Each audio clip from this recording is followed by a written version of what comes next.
Quand j'étais élève, c'est le personnage de Cicéron qui me fascinait. Mais depuis que je fais la politique, c'est le personnage de César. Parce qu'il est l'un de ceux qui ont créé l'État moderne. César a posé le principe, il n'y a pas de république sans légion. C'est-à-dire aucun État fort ne peut exister sans armée forte. Mais c'est en même temps Cicéron qui a posé le principe non seulement de la séparation, mais de la soumission de l'armée au pouvoir civil. Il dit Quedant armatogae, que les armes les cèdent à la toge. Ces deux principes-là, qui sont encore en vigueur aujourd'hui dans tous les États modernes, datent de cette époque-là, à peu près 50 ans avant Jésus-Christ. On croit avoir fait de grands progrès, mais on est encore dans les institutions de l'Antiquité. Dans l'action politique, la pensée est aussi importante, sinon plus, que l'action elle-même. On ne peut pas faire une impasse sur la théorie. Du plus loin que mes souvenirs me portent, nous sommes à Agoville. Papa était agent de police. J'étais au CP1, je n'aimais pas du tout aller à l'école et j'ai trouvé tous les prétextes pour ne pas y aller. Le matin, on se bagarrait, papa était au travail. Et j'attends midi. Quand je vois papa arriver, je commence à pleurer alors que la bagarre s'est peut-être produite aux environs de 9 h pour que papa me demande qu'est-ce qui s'est passé. J'allais à l'école et j'ai vu un monsieur qui faisait un meeting sur ce qui est aujourd'hui une grande place à Agoville. C'était au 10 de Nice. Il faisait un meeting pour le compte du PDCIRDA. Je me suis arrêté quelques minutes à regarder et puis j'ai continué. Mais ça m'avait plu de voir que quelqu'un parlait et puis des gens venaient de partout pour l'écouter. Dans le même temps, chez nous, papa était dans un autre parti politique, la SFU. Mon père a pris sa carte de SFU en 1947. Il me l'a donnée quelques années avant de mourir. Donc j'entendais toujours parler de politique. On s'est retrouvés quelques années après à Gagnoua. Et nous avions pour tuteur une cousine de maman au quartier Goula. C'est là que nous avons appris à parler le malinqué, le Goula que nous continuons de parler. Et après, papa l'a amené au séminaire Saint-Dominique, Savio. Laurent et moi, nous sommes connus au lycée classique. J'étais élève à l'école normale d'enseignement, le Dabou. Je suis venu au lycée classique pour faire une terminale de C. Gbagbo est venu de Gagnoua, il était dans un séminaire à Gagnoua. Et il nous a trouvés en classe de seconde, l'année scolaire 1962-1963. À l'époque coloniale, on allait à un âge assez avancé à l'école. J'étais allé un peu plus âgé qu'eux. Et nous avions un groupe, je l'appelais le cavalier intrépide. Parce que quand vous lui donnez des instructions, en une nuit, il fait le tour de la cité, le mot de passe, il l'avait. Moi, je faisais les mathématiques. Je n'étais pas très brillant dans les lettres. Et quand je voyais ce que Gbagbo faisait avec les lettres, j'étais très admiratif.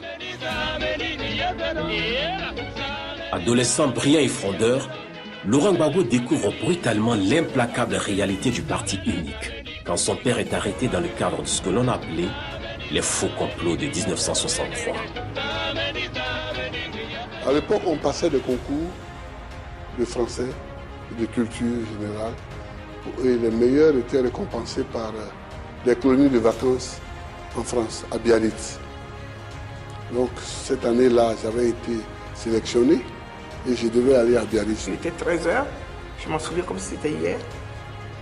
Puis je vois papa dans la cour avec 2 gendarmes.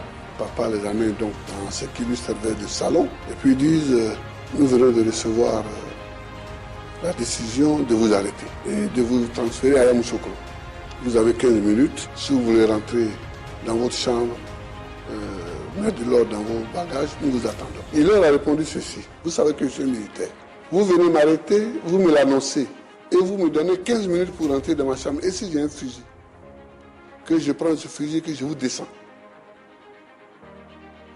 Je ne le ferai pas à cause de mes enfants. Emmenez-moi. Puis papa est parti. Papa est parti, c'était notre soutien. C'était dur pour nous. Nous étions une famille nombreuse. J'étais l'aîné, j'avais 19 ans. Évidemment, sans aucune ressource, c'était terrible. On était tous les trois, maman, lui et moi. Et puis il dit à maman, voilà ce que je vais faire, je vais travailler. Alors maman s'est levée comme un tigre. Elle dit, jamais, de mon vivant, moi, je ne suis pas du tout allée à l'école. Mais tous les deux, vous irez jusqu'au bac. Ça m'a marqué parce que ça m'a révélé le caractère vraiment généreux de mon frère. Et c'est depuis ce jour que j'ai définitivement su qu'il n'y avait pas de vrai complot. Parce que mon papa n'était pas un homme à comploter.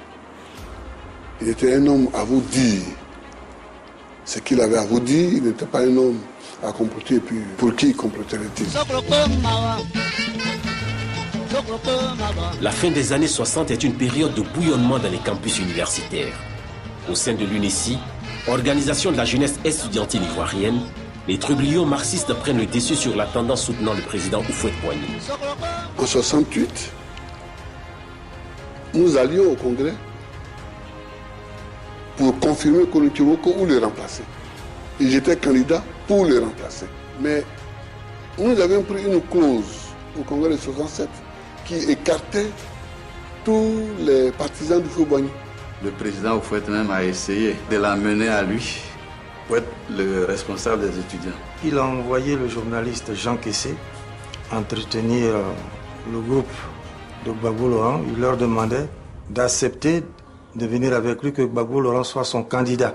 Quand vous avez un journaliste attaché à la présidence qui vient donner de l'argent, où le journaliste va sortir 5 millions pour venir corrompre un étudiant, à l'époque, ou un maîtrise d'armes avec 58 000 francs de salaire. Le lendemain, lorsque Kessé est venu pour prendre la réponse, Gbagbo Laurent a dit que lui, il désistait et il ne se présentait plus. Et personne dans son groupe n'a voulu se présenter. Avant d'aller rencontrer mes amis et leur annoncer que j'ai renoncé à ma candidature, je suis d'abord allé voir mon père. J'ai dit, papa, voici ce que Houphouët me propose. Qu'est-ce que tu en penses? Il dit, mon fils, si tu es venu me voir, c'est que tu veux dire non. Eh bien, va et dis non. C'était lèse-majesté à l'époque. Houphouët était Dieu. Il a été déifié depuis 1946. Alors, aller contre Houphouët-Boigny, c'était aller contre la volonté de Dieu. Et tes parents t'abandonnaient. Quand on n'est pas d'accord avec une politique, il faut dire non. Et mon père m'a toujours enseigné ça. Dans ces conditions, le président Houphouët-Boigny a demandé au ministre de l'Éducation de l'époque, Lambert Amotano, de prononcer la dissolution de l'UNESI. Le président Houphouët avait dissous cette association et avait créé à sa place le MESI, le mouvement des élèves et étudiants de Côte d'Ivoire, qui était un mouvement inféodé au parti unique. C'était la branche scolaire du PDCI-RDA. Nous n'avons pas accepté cela. Donc nous nous sommes mis en grève, on nous a arrêtés et nous avons fait 15 jours à Kwedo. C'est là que j'ai découvert les camps militaires.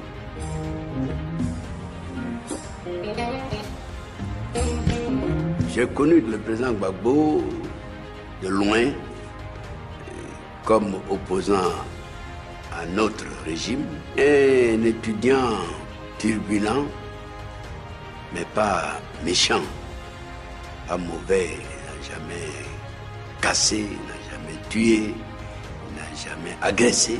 À aucun moment, il n'a utilisé la violence ou prôné la violence. Le président Houphouët le respectait beaucoup pour ça. Je ne sais pas si ces arrestations ont contribué à forger ma vocation politique. Je sais qu'elles m'ont convaincu que des injustices existent et qu'il faut les combattre. We cannot see in the future. Après l'épisode UNESI, les étudiants grévistes sont envoyés en France pour y poursuivre leurs études. Titulaire d'une licence, Laurent Gbagbo abandonne le latin grec pour une maîtrise d'histoire. C'est arrivé en France que nous avons rencontré Zadi Zarou Bernard. Zadi Zarou, qui était déjà dans les cercles marxistes, nous a donc cooptés, accueillis, Assou Adou et moi, et nous avons mis sur pied une cellule marxiste à Strasbourg. Moi j'étais à Paris, nous étions 4 dans la cellule, les 3 autres étaient à Strasbourg. Il y avait Traoré Mamadou, il y avait Assou Adou, il y avait Zadi Zarou Bernard, et il y avait Mohamed. C'est en ce moment-là, pendant l'hiver 69-70, que nous avons créé l'ancêtre du FPI, dans la chambre d'étudiants de Assoadou à Strasbourg. C'est là, et nulle part ailleurs. Moi, j'étais resté pour maintenir la pression. On ne quitte pas vite l'université. Je change de section. Ça me donne encore des années dedans. Alors on forme les gens. Le ministre de l'Éducation nationale, Laurent Guédé, est venu faire un tour en France. Il nous a mobilisés sur le fait qu'il n'y a pas beaucoup d'enseignants et que tous ceux qui voulaient rentrer étaient les bienvenus. J'ai dit que dès que j'ai fini ma maîtrise, je rentre. Ce que j'ai fait, et je suis aussitôt affecté au lycée classique. À un de ses cours, il y a eu une altercation entre lui et la fille de l'ambassadeur d'Israël. Et ça a failli conduire à son arrestation, n'eût été la mobilisation de tous les élèves de toute la Côte d'Ivoire. Donc le président Houphouët a reculé. Il a même fait partie de l'ambassadeur et sa fille. Il a avancé le congé de Pâques pour que les élèves et les étudiants partent en congé vite.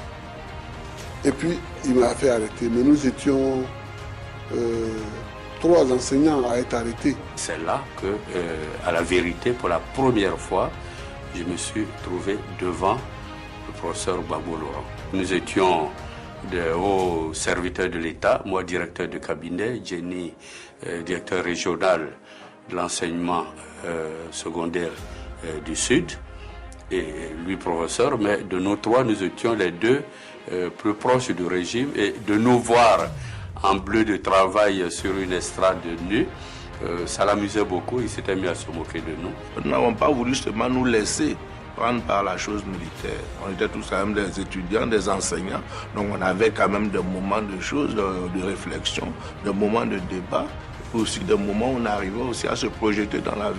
Il y avait un terrain de football qui n'intéressait pas les quelques soldats qui étaient là. On s'est mis à défricher ce terrain et puis on s'est mis à organiser carrément un championnat de football. Parce que c'était la vie même à Séguéla, avec les privations et tout. Puis les actes aussi de courage à certains moments. Nous avions droit normalement à 1500 francs par mois comme pécule. Comme nous avons été pris en dehors de la période budgétaire normale, nous avons eu notre pécule aux alentours du mois d'août et on nous a fait le rappel. Et chacun a eu 7500. On a pensé qu'on pourrait organiser une sorte de soirée culturelle. Il a pensé à écrire Soundiata. On a été tous les acteurs d'un moment. Dans le titre n'était pas d'ailleurs Soundiata. C'est les éditeurs qui m'ont en quelque sorte obligé à mettre un titre plus neutre. Parce que le titre que je lui ai donné à ce texte, après l'avoir écrit en 1971, c'était « Et le lion rugira ». C'était l'hymne à l'Afrique, l'hymne à l'unité. Qui, plus que Soundiata, a réalisé l'unité de ce sous-continent qu'on appelle l'Afrique de l'Ouest. Si cela a été possible avant, cela peut être possible aujourd'hui et cela doit être possible pour demain. Nous avons fait 22 mois ensemble, 7 mois à Séguéla et 15 mois à l'EFA, à l'école des forces armées de Bouaké. L'armée lui a apporté beaucoup. Le commandement, le sens de l'autorité, puis la connaissance. La discipline militaire. J'ai connu les hommes qui la dirigeaient et qui allaient la diriger après, dont le général Guy Robert. Je l'ai connu, il était capitaine. C'était une punition.